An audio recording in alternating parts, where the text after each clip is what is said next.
Pronto, pode começar.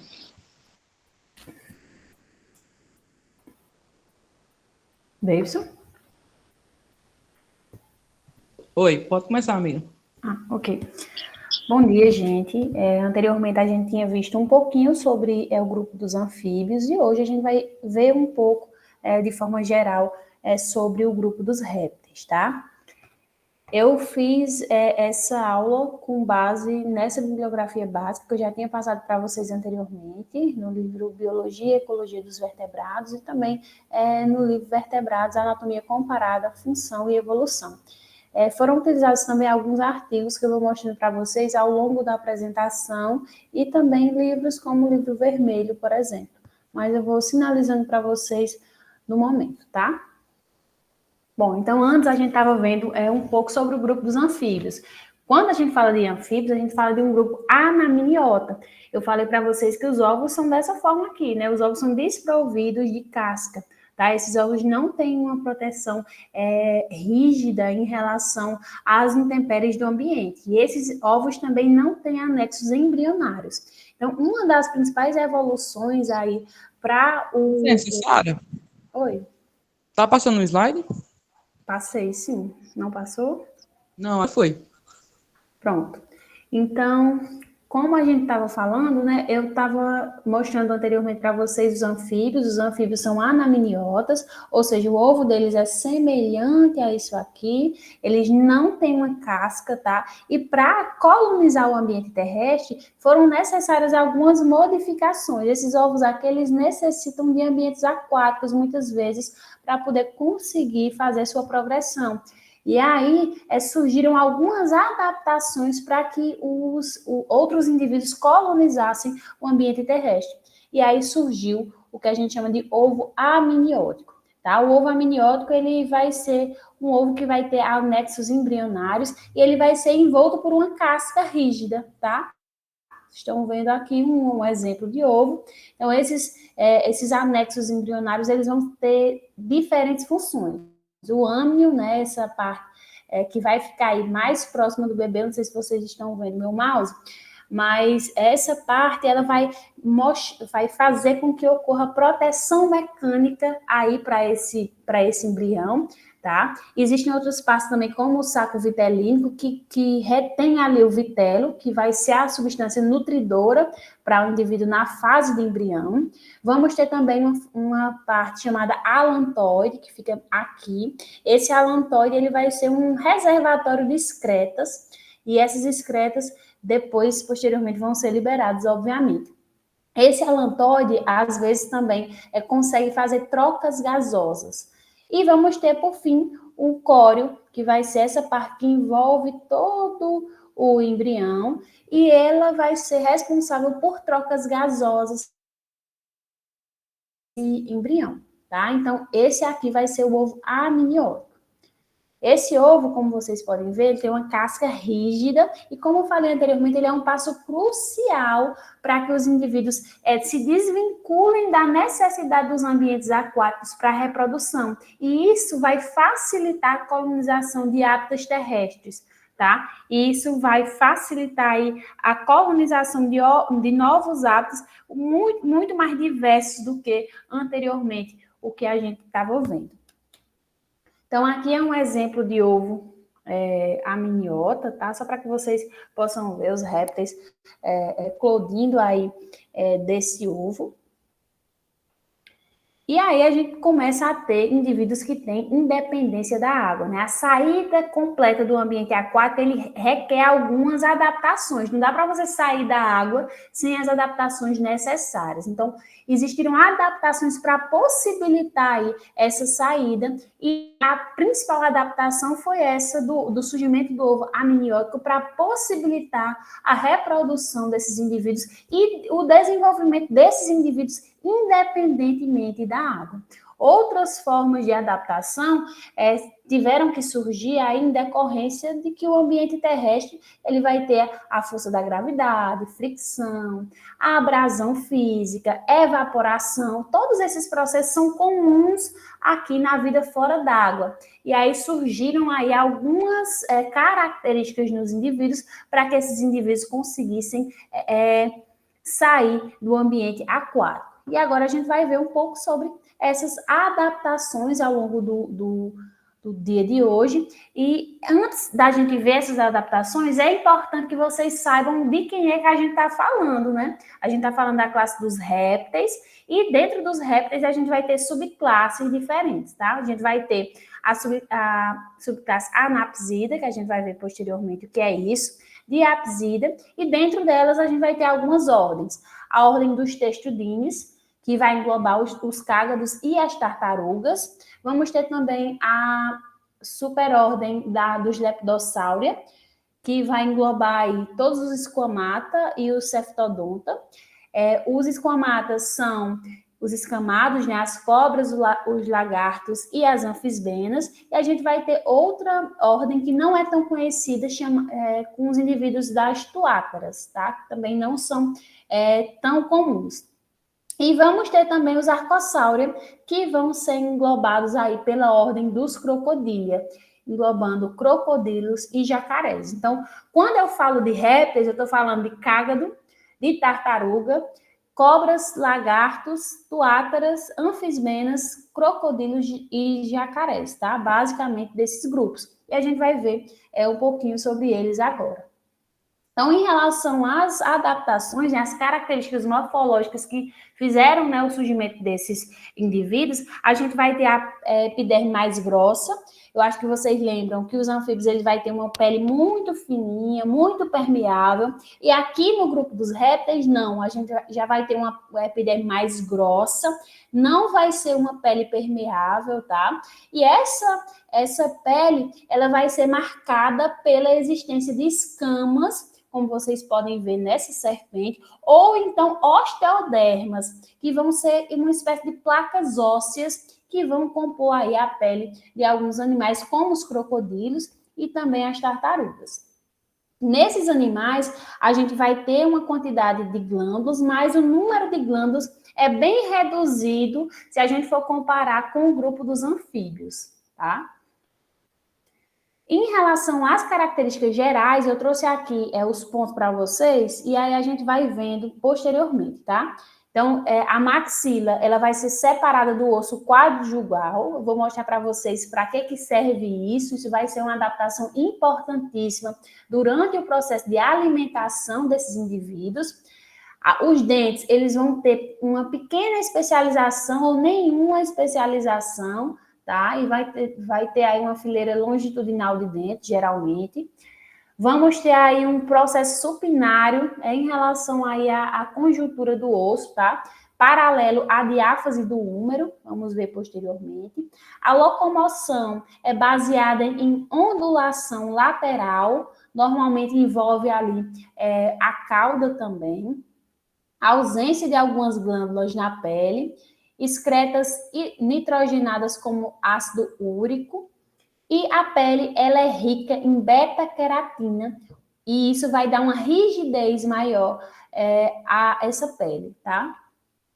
Então, aqui a gente vai ter uma projeção geral de um réptil. Como vocês estão vendo aí, esse indivíduo ele vai ter a pele recoberta de escamas, como a gente viu anteriormente. Essa pele ela vai ser seca e impermeável, e existe a presença de glândulas, mas a presença de poucas glândulas. Inclusive, existem aí várias glândulas de cheiro diferentes na cloaca desses indivíduos, tá? E, além disso, a gente percebe aí que ele vai ter um corpo alongado, corpo relativamente grande. Vamos ter aí as mãos e pernas pequenas, né, as patas pequenas. Geralmente elas vão estar inseridas na lateral desses animais, tá? E isso vai facilitar aí no processo de locomoção deles. E como é inserida de forma lateral, muitas vezes esses indivíduos não conseguem levantar o tronco, e aí eles são forçados a rastejar. Nas mãos, a gente pode perceber que tem os 5 dígitos, os cinco dedos, tá? Só que em alguns casos, esses dedos, eles não estão presentes, assim como os membros. Por exemplo, é o caso das serpentes e das anfisbenas, que não têm os membros. A gente já viu isso, porque que isso acontece no grupo dos anfíbios também. Então, em relação às características morfológicas, A gente vai ter uma pele, como eu falei para vocês, formada por escamas, tá? Essas escamas, elas são do tipo, vão ser ricas em beta-queratina e em alfa-queratina. A beta-queratina, pessoal, é essa parte, eu não sei se vocês conseguem ver o meu mouse, mas é essa parte aqui, ó. E essa escama rica em beta-queratina, ela vai ser bem mais rígida, dá para ver mais ou menos pela imagem. E por baixo dessa camada de beta-queratina, nós vamos ter uma camada de alfa-queratina, que vai ser um composto que está presente, inclusive, na nossa pele. E a nossa pele, se vocês olharem aí no bracinho de vocês, ela vai ser elástica, vai ser bem flexível. E isso faz com que a pele desses indivíduos, apesar de ser rígida, né, seja também um pouquinho flexível, né, para não impedir aí o processo de locomoção desses indivíduos. Então, essa distribuição de queratina produz uma superfície protetora, que vai ser rígida aí por conta da beta-queratina, tá? E, ao mesmo tempo, essa alfa-queratina possibilita a flexibilidade desses indivíduos e também a expansão da pele, tá? Então, isso aqui eu particularmente acho muito interessante. E aí você falou, Sara, que a pele desses indivíduos tem escamas. E um grupo muito conhecido que tem escamas é o grupo dos peixes. Qual que seria a diferença entre essas escamas? Nos peixes, pessoal, a gente vai ter uma escama que está inserida aqui na derme desses indivíduos, ó. Se vocês observarem nessa imagem. Então, geralmente, as escamas, elas são dérmicas, originadas dentro ali das células da derme, tá? E depois dessa derme, a gente vai ter a camada de epiderme. Então, é assim que ocorre nos peixes. No caso dos répteis, a gente vai ter escamas córneas. Essas escamas, elas são formadas na epiderme, tá? Então, enquanto as escamas dos peixes, elas são formadas na derme, as escamas dos répteis são formadas aí na epiderme, por células epidérmicas, tá? Então, essa daí vai ser uma das principais diferenças. Aqui a gente tem a visualização das osteodermas, aí a gente vai ter uma espécie de crocodilo, então para que vocês observem as diferenças. Antes a gente tinha um corpo bem diferente, né, do que eu mostrei anteriormente. Aqui a gente vai ter placas ósseas, tá? Então vai diferir muito das escamas. Então, eu separei aqui algumas características gerais para a gente ir falando. Como eu já venho mostrando para vocês, o corpo é recoberto por escamas. Essas escamas, elas são queratinizadas, ou então, muitas vezes, a gente vai ter placas dérmicas. A gente está vendo aqui o casco de uma tartaruga, que também vai ser composto por placas dérmicas, tá? Nessa outra imagem, a gente vai ver os membros desses indivíduos. Às vezes, os membros eles podem ser ausentes, tá? Mas existem espécies que têm os membros e também têm os dedos com os 5 dígitos. Esses membros, geralmente, eles são adaptados para vários tipos de modos de locomoção, tanto para escalar, como para correr, como para nadar. E existem também algumas espécies que têm outros tipos de adaptações. Existem algumas regiões membranosas no corpo de alguns animais que permitem, por exemplo, planeio, tá? Então, existem alguns répteis que conseguem planar. O esqueleto, a gente tá vendo aí, tá? Esse esqueleto, ele não vai ter nas serpentes o externo, tá? A ausência desse externo nas serpentes vai facilitar o processo de alimentação dessas espécies, tá? Mas, geralmente, os outros indivíduos vão ter tanto as costelas como o externo normalzinho, tá? Formando ali a caixa torácica completa. Nas serpentes, por conta do processo de alimentação, esse osso ele foi sumindo durante o processo de evolução.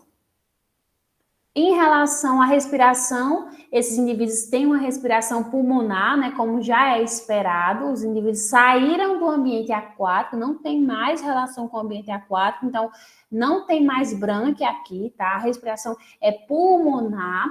E eu coloquei aqui uns exemplos de comparação dos pulmões dos répteis com dos anfíbios. Vocês estão vendo aqui, desse lado, um pulmão de um lagarto bem maior, com uma superfície bem maior. Essa superfície maior, ela se torna muitas vezes na verdade, suficiente para capturar o oxigênio necessário para a sobrevivência desses indivíduos. Já que nesses outros casos, que a gente vai ter o pulmãozinho dos anfíbios, a gente vai ter um pulmão que apresenta poucas dobras e às vezes esse pulmão não é suficiente aí para capturar todo o oxigênio. Então, esses indivíduos vão ter outras modificações. Eles são ectotérmicos, a gente vai já ver um pouquinho sobre as vantagens da ectotermia. Ou seja, eles vão ser aqueles indivíduos que precisam de um ambiente externo para manter a sua própria temperatura, tá? Esses indivíduos vão ter fecundação interna, tá? Geralmente existe ali um órgão copulatório, que pode ser um pênis ou então um hemipênis, ou então, muitas poucas vezes, esse órgão vai estar ausente. Geralmente, a gente vai ter ali a presença do órgão copulatório. Então, aqui nessa imagem, a gente está vendo um lagarto fazendo a inserção do seu hemipênis na cloaca da fêmea. Em relação à ectotermia, só lembrando para vocês o que é isso, né? Então, a gente vai ter uma regulação da temperatura de fora, ecto de fora, tá? Então, a gente vai precisar de uma regulação da temperatura de forma externa para poder fazer a manutenção da temperatura corpórea desse animal. Não é incomum para a gente ver, por exemplo, lagartixas tomando sol. Então, ela faz aquela atividade como fonte de busca de energia, para que ela consiga ali aumentar a sua temperatura corporal. E quando a gente aumenta ali a nossa temperatura corporal, a gente aumenta também a atividade metabólica, tá? Então, esse aumento da atividade metabólica permite que essas espécies consigam fazer ali as suas ações naturais, tá? Facilita ali a vida desses indivíduos. Então, aqui eu coloquei, né, uma espécie de lagarto tomando um solzinho para que ele consiga aumentar aí a sua temperatura. E esse aumento da temperatura, pessoal, é muito importante, porque nós, por exemplo, já acordamos com a disposição para encarar o dia. Esses indivíduos, eles precisam ali aumentar a sua temperatura para aumentar a taxa metabólica para poder fazer suas ações. Então, para que ele consiga buscar alimento, por exemplo, ou então para que ele consiga correr de um predador, ele vai precisar ali de uma temperatura um pouquinho maior do que a que ele acordou. Então, os custos em relação a essa ectotermia existem, né? A gente vai ter aí indivíduos com crescimento e a reprodução um pouquinho lenta. O movimento também, muitas vezes, é lento, dependendo aí da carga de temperatura que ele consiga durante o dia. E existe também uma lentidão para buscar alimento, para se alimentar e também para escapar de predadores. Mas nem tudo são desvantagens. Existe uma vantagem muito boa, que é em relação à questão da alimentação. Como esses indivíduos vão ter uma taxa metabólica baixa, tá? Eles vão gastar menos energia. Se eles gastam menos energia, eles vão, consequentemente, precisar de menos energia. Então, eles não precisam se alimentar tanto como as espécies, como a nossa espécie, por exemplo, que somos endotérmicos, tá? Então, isso aí seria uma vantagem desses animais. Não precisa-se tanto esforço para o processo de alimentação como os indivíduos endotérmicos. Em relação à reprodução, a gente vai ter aí ovos recobertos por cascas, como eu falei anteriormente. Essas cascas, elas podem ser calcárias ou coriáceas. A gente vai ter as membranas extraembrionárias, que eu falei anteriormente, tá? E não vamos ter estágios larvais aquáticos, como nos anfíbios. Não existe aqui, porque esses indivíduos não precisam mais da água para o processo de reprodução. Bom, então em relação às sinapomorfias, eu falei anteriormente para vocês que a maxila ela é separada do osso quadrijugal. Isso, pessoal, a gente vai ter aí a maxila, essa maxila vai ser essa parte de cima que segura os nossos dentes de cima, e isso vai ser separado de um ossinho aqui, ó. Isso vai facilitar essa abertura da boca dessa serpente. Eu vou já mostrar para vocês como é que ocorre. Isso vai facilitar a abertura da boca da serpente, tá? Então, vai facilitar a separação da maxila e da mandíbula, e essa boca ela consegue abrir o máximo possível para esses indivíduos conseguirem ali fazer o processo de alimentação. Isso é muito mais evoluído, digamos assim, muito mais adaptado nas espécies de serpentes que conseguem aí fazer a alimentação de grandes indivíduos, elas conseguem fazer o consumo de um indivíduo muito grande, mesmo elas sendo de um tamanho relativamente pequeno, muitas vezes. Em relação à locomoção, eu falei anteriormente para vocês que ela vai ser baseada em ondulação lateral. Normalmente, os indivíduos, eles utilizam a cauda para auxiliar ali no processo de locomoção. E aqui eu coloquei alguns movimentos que as serpentes, elas fazem. Inicialmente, a gente está vendo um movimento aqui em forma de S, tá? Movimento em forma de S, sempre que a cabeça vai por um canto, a cauda ela passa por o mesmo local e aí o indivíduo vai andando. A gente vai ter o movimento serpentino, ondulação lateral e movimentos retilíneos. Isso aqui eu vou mostrar posteriormente também, melhor para vocês.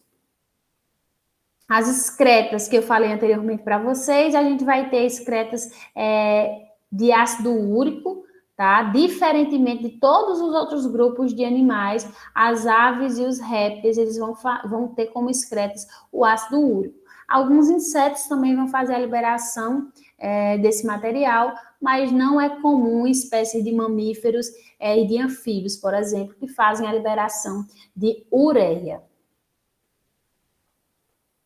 Então, só lembrando para vocês, recapitulando quem são os répteis, a gente vai ter aí o grupo dos quelônios, tá? Tartarugas e os cágados, aqui a gente vai ter um jabuti. Os arcossáurea, que vão ser compostos pelo grupo dos crocodília e das aves. Hoje a gente não vai falar sobre aves, porque eu acho que vocês já vão ter um módulo sobre aves com outra pessoa, tá? Então a gente vai se deter ao grupo somente dos crocodília. E a gente vai ter os lepidossáurea, que vão ser aí os escamados, as cobras, os lagartos, as cobras e os lagartos e as anfisbenas, e também os Cephalodontia, que vão ser as tuátaras. E aí, como é que eu identifico uma espécie? Como é que eu identifico um crocodilo? A gente, quando lembra de um crocodilo, fica fácil, né, fazer o processo de identificação, mas existem algumas características desses indivíduos, e as características, às vezes, podem confundir, porque, por exemplo, essa espécie que eu coloquei aí primeiro, ela tem um comprimento de 1,2 metros, 1,20 m, então é uma espécie relativamente pequena, se a gente for comparar com crocodilos porosos. Vai ter 8 metros de comprimento, tá? Então, existe uma variação na morfologia externa desses indivíduos que pode ser relativamente grande. Atualmente, a gente vai ter a existência de 3 famílias de crocodiliformes. A gente vai ter a família Gavilidae, que é composta pelos gaviais, tá? Vamos ter a família Crocodilidae, que, como o nome diz, né, vai ser a família dos crocodilos. E vamos ter os Alligatoridae, que vai ser a família dos jacarés, tá? Então, a gente vai ter gaviais, crocodilos e jacarés dentro dos crocodilia. Esses indivíduos geralmente têm o modo operante dele em relação à predação é porque eles são predadores de emboscada. Predador de emboscada é aquele predador que fica ali quietinho, esperando uma oportunidade de uma vítima passar e ele vai lá e faz o processo de predação. Então, por isso ele é chamado também de predador oportunista. Passou, ele come, não tem uma especialização muito grande em relação aos tipos de presa. Geralmente, ele está bem camufladozinho assim, ó, no ambiente aquático, e ele faz isso para facilitar o processo de predação, tá? As narinas, elas ficam para fora, os olhos também ficam para fora, e aí ele faz lá o seu processo de alimentação, tá? O crânio, em todas as famílias, vai ser bem alongado, como a gente está vendo nessas imagens. Esse crânio, ele vai ser separado aí do seu pescoço, e isso vai facilitar muito o processo de alimentação desses indivíduos, que às vezes eles têm uma força muito grande nesse pescoço, tá? Esse pescoço, ele é forte para que os indivíduos consigam fazer o processo de alimentação. E quando chega a hora de fazer o processo de alimentação, a gente está vendo aí uma espécie fazendo consumo da outra, ele consegue derrubar aquela espécie, tá? E às vezes ele faz um movimento giratório com o pescoço para poder tentar ou quebrar a presa, facilitar ali o processo de morte da presa para ele conseguir fazer a alimentação, tá? Então vai rasgar ali, detonar a presa para facilitar ali a alimentação. E ele vai ter o auxílio da sua boca, né? A boca é bem grande e vai ter presas bem avantajadas, facilitando ali a pega das presas. A cauda, ela vai ter esse formato de remo, essa cauda assim vai facilitar aí o processo de natação desses animais, então é interessante para o processo de locomoção. Em relação às tartarugas, eu acho que elas vão ser as mais fáceis da gente identificar, né? Quando bate o olho já sabe que é uma tartaruga. E essas tartarugas, elas vão ter uma característica muito sinalizante, que vai ser a presença do casco. Esse casco vai ser essa estrutura aqui, ó, formada pela carapaça e pelo plastrão. Esse casco, ele vai ser diferente para diferentes espécies, como a gente pode ver nessas imagens. A gente vai ter espécies que vão habitar os ambientes terrestres, vamos ter também espécies que são ducícolas, que habitam os ambientes de água doce, e vamos ter também espécies marinhas. E cada uma dessas espécies diferentes, cada um desses tipos de animais, vão ter adaptações específicas para sobreviver em cada um dos seus ambientes. A gente vê aí animais muito diferentes em relação à morfologia externa. Nessa espécie que é marinha, a gente está vendo mãos adaptadas para o processo de natação desses indivíduos. Se vocês observarem, essas mãos elas vão estar na forma de um remo, mais ou menos, tá? E isso é interessante quando a gente faz a comparação entre os próprios indivíduos. Então, a gente vai ter aí um que tem adaptações mãos em forma de remo, enquanto essas ducículas vão ter umas mãos que vão ter os dígitos, vai ter uma película de membrana aí entre um dedo e outro, facilitando aí o processo de natação, tá? Então, vou mostrar para vocês que existem diferenças entre essas espécies. Mas uma coisa que é comum é o casco, né? O casco, ele certamente vai ser uma característica muito fácil para que você consiga fazer a identificação dos quelônios, dos textudines. E aí, esses cascos, eles vão ser distintos em distintas espécies. O formato, o tamanho, a cor, o número de escudos, o número de escamas, tá? Então, tudo isso vai ser diferente e isso vai facilitar o processo de identificação dessas espécies, tá? A separação das espécies pode ser feita também de acordo com os cascos. No Brasil, a gente vai ter uma quantidade representativa, uma quantidade relativamente bacana de textudines. A gente vai ter aí um problema em relação aos nomes populares, né? A confusão que traz esses nomes populares. Aqui no Brasil, a gente vai ter os cágados, a gente chama os indivíduos dos ciclos de cágado, geralmente, e eles são da...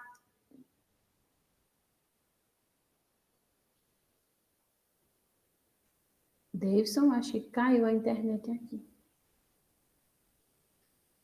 Davidson? Oi, Sara, caiu não. Caiu não, né? Bom, Não.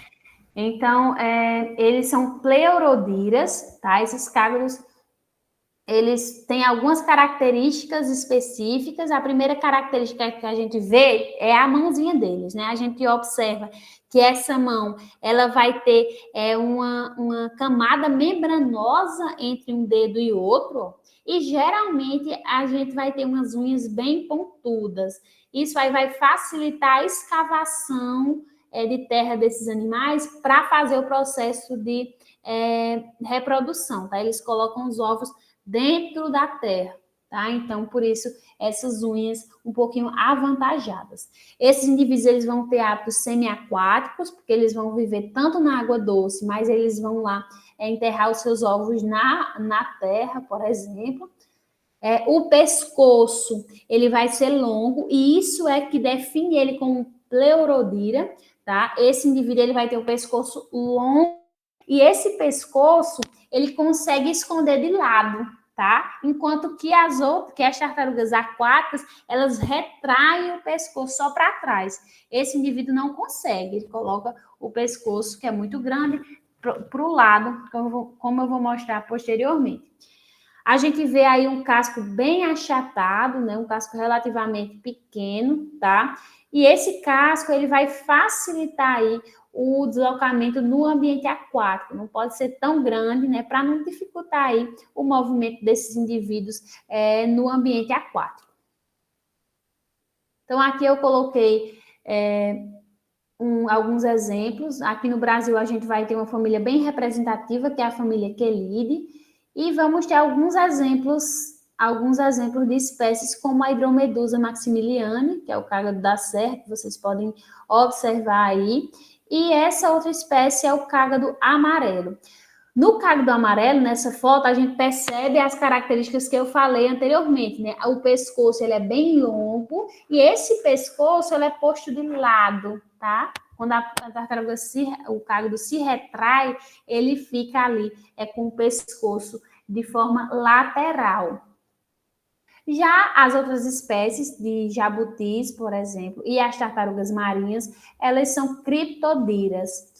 Os jabutis, eles vão ter geralmente o casco alto, tá? Esse casco alto vai ser um casco para proteção aí desses indivíduos no ambiente terrestre. Geralmente, eles só vivem na terra, não precisam do ambiente aquático como hábitat. E as patas, elas vão ser modificadas para o deslocamento no ambiente terrestre. A gente vai ter as patinhas aí com patas maiores, mais fortes, para que elas consigam erguer o peso dessa carapaça, que não é tão leve para o peso total do animal. E vamos ter as famosas tartarugas marinhas. A gente vai ter espécies que vivem nos oceanos. O casco também vai ser menor, igual ao dos cágados, bem mais achatado em relação ao dos jabutis, e eles vão possuir nadadeiras, tá? As mãos, elas vão ser modificadas em nadadeiras para facilitar aí o processo de locomoção desses indivíduos. Então, aqui eu coloquei algumas diferenças em relação a aos modos operantes desses indivíduos. A primeira aí a gente vai ter a tartaruga marinha, só lembrando as mãos que vão ser modificadas. Na segunda imagem a gente vai ter aí um cágado com as suas membranas interdigitais, tá? E vamos ter aí na terceira imagem a patazinha dos jabutis, que vai facilitar o seu processo de locomoção na terra. E aí, lembram que eu falei da questão dos pleurodira e dos criptodira? Pronto, os pleurodira, que são os cágados, a gente vai ter um pescoço muito mais longo e que vai se retrair e vai ficar de lado, tá? Então, ele vai guardar o pescoço de lado, como a gente pode ver nessas imagens, e as tartarugas marinhas e os jabutis, elas vão retrair o pescoço e colocar embaixo do casco, sem precisar ir para o lado, tá? Então, conseguem esconder o seu pescoço embaixo aí da carapaça, só retraindo um pouquinho para dentro. Em relação aos lagartos, eles também são fáceis, relativamente fáceis de fazer a identificação. Geralmente eles vão ter esse corpinho aí meio cilíndrico, meio achatado, geralmente um pouco grande. Os olhos eles vão ter a presença de pálpebras. Isso eu falo porque nas serpentes, por exemplo, a gente não vai